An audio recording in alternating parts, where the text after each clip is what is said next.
The M1 Garand didn't just fire bullets, it fired faster, smarter, and louder than anything before it. The M1 Garand was the first mass-issued semi-automatic rifle that gave U.S. troops a massive edge in World War II. It's been called the weapon that won the war, but its story is deeper than most people realize.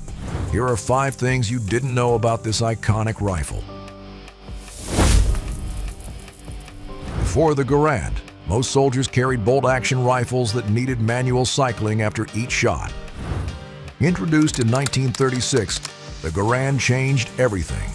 Its gas-operated action allowed soldiers to fire 8 rounds rapidly without losing their aim. A well-trained shooter could deliver around 40 to 50 accurate shots per minute, far more than the 15 or so a typical bolt-action rifle managed. This wasn't just about convenience. On a battlefield strewn with chaos and fear, the Garand transformed infantry tactics. American squads could lay down sustained, controlled fire while advancing. Compared with enemies still stuck using bolt-action rifles, U.S. soldiers now had a consistent volume of fire that could suppress, push back, and even overwhelm entrenched positions. It wasn't just theory.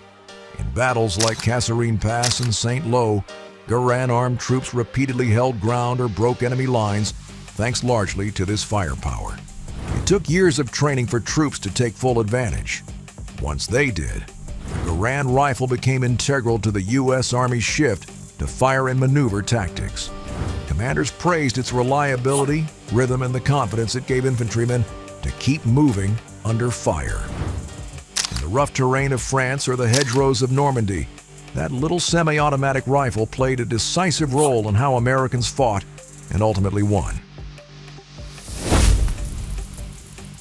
John Garand, a brilliant engineer at Springfield Armory, began refining his semi-automatic rifle design in the early 1920s.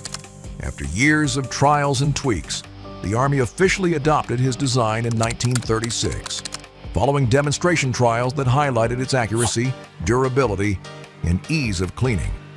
However, early production was slow. In 1937, Springfield Armory managed only 10 Garands per day. It took new tooling, retraining of machinists, and refinements in the production jigs to speed things up. By 1941, the output had jumped to 600 rifles per day. As the U.S. ramped up for war, Springfield doubled production rates, and the Winchester Repeating Arms Company began manufacturing the rifle under contract. By autumn 1945, about 5.4 million Garands had been produced, around 4.5 million by Springfield, and about 1 million by Winchester. Considering the precision required, gas cylinders, intricate bolt locks, and finely tuned trigger mechanisms, this assembly line achievement was nothing short of extraordinary. The manufacturing was coordinated across multiple plants, involving thousands of workers, many of whom had not worked on firearms before the war. What this meant for soldiers was huge. Garands were available at frontline supply depots, barracks, and training camps across every theater. Troops didn't wait months for rifles like they might have in earlier wars. Instead, as soon as they arrived at basic training or shipped overseas, they were headed out with a modern semi-automatic powerhouse in hand. So, what surprises you more? That the Garand fired so much faster than any rival rifle, or that over 5 million were made in just a few years? Share your thoughts below, and don't forget to subscribe. Anyone who's ever handled an M1 Garand knows the sound. When the last round fires, the internal clip ejects with a sharp metallic ping. It's a crisp, unmistakable sound. In movies, it's often exaggerated to build suspense. In video games, it's become an iconic audio cue. Players hear it and know instantly, time to reload. There's a long-standing myth that during World War II, enemy soldiers would wait for that ping before charging, knowing the American shooter was temporarily out of ammo. It's a powerful image. Desperation, chaos, a split-second opportunity. But the reality was much less dramatic. Historians and veterans have pointed out that real battlefields were filled with far more noise than a small metallic ping could cut through. Machine guns rattled, mortars exploded, and men shouted. The sound of one clip hitting the ground often went unnoticed in the wider roar of combat. Still, the ping did serve a purpose. To the soldier holding the rifle, it was a quick confirmation that the weapon had emptied. Some soldiers even got creative with it. They would drop empty clips on purpose to make the enemy think they were out of ammo, luring them into making a move. That gave them a chance to reload and catch opponents off guard. It was a quiet mind game in the middle of the chaos. So yes, the ping is real, and it mattered, but not in the Hollywood way.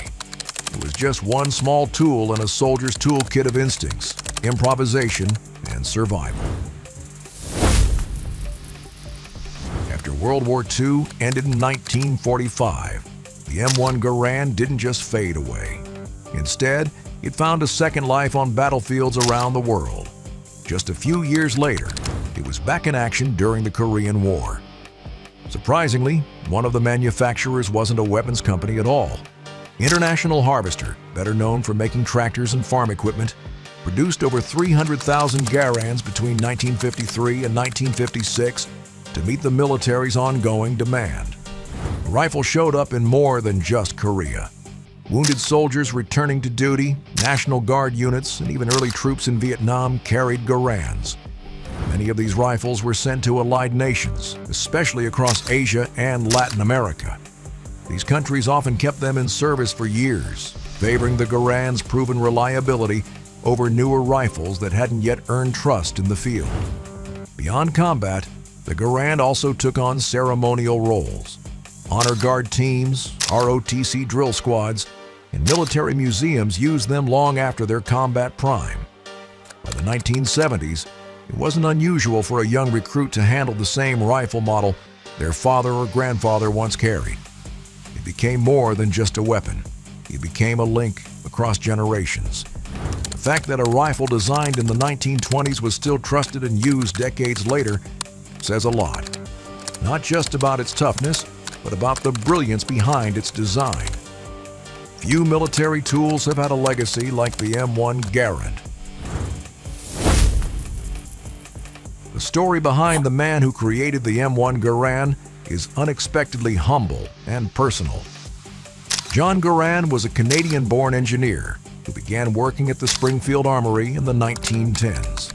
For years, he quietly refined his designs, tweaking gas systems, adjusting springs, and testing one prototype after another.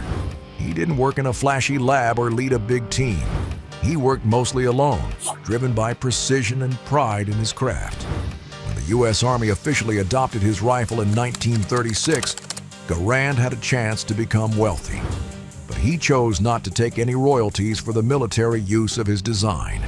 He stuck with his regular government salary, seeing the rifle not as a business opportunity, but as a contribution to national defense. Congress tried multiple times to award him financial compensation, recognizing the value of what he had created. But Garand declined, believing it wasn't right to profit from a weapon made for shared protection. Even after retiring, he stayed close to his workbench, tinkering with experimental ideas like a compact bullpup rifle in the late 1940s.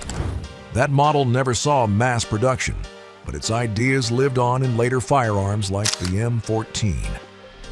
Despite shaping a weapon that helped win a world war, Garand remained modest. He didn't seek fame or fortune. For him, it was about doing the job right, dedicating years of effort to build something that worked. And in the process, he left behind one of the most respected rifles in history. With newer rifles like the M14 and then the M16 entering service, surplus Garands were retired.